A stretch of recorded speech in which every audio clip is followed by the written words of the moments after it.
Si le déplacement obligatoire demeure sur la table, une entente de principe, on n'en aura pas.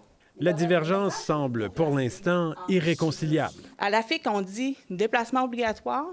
Le gouvernement lui parle de flexibilité volontaire. Alors, qui dit vrai? La FIC affirme que Québec veut déplacer les infirmières à volonté, même vers des départements dans lesquels elles n'ont pas d'expérience. Annabelle Baudry, infirmière en psychiatrie, a refusé des demandes pour aller remplacer en chirurgie. Je me dis, il n'y a aucune conséquence aussi grave que de tuer quelqu'un parce que je ne sais pas ce que je fais. Ou encore Tracy Baudouin, infirmière en CLSC. Elle aurait été envoyée dans une unité de naissance, même si elle n'y connaît rien. Puis là, j'étais là, puis j'avais l'air d'un chien dans un jeu de quilles au centre naissance. Je me disais, aïe, je peux pas croire que je suis rendue là. Ça se fait pas, ça. Québec assure que la mobilité des employés ne compromettrait pas la sécurité des patients.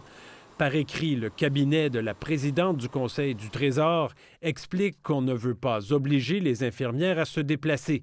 C'est plutôt un incitatif financier à celles qui souhaiteraient aller prêter main forte à leurs collègues.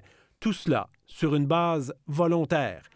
La CSQ, le deuxième plus gros syndicat chez les infirmières, refuse, comme la FIC, le principe de la mobilité tel qu'énoncé. C'est dangereux pour la population. Mettons ça de côté et travaillons sur autre chose ensemble.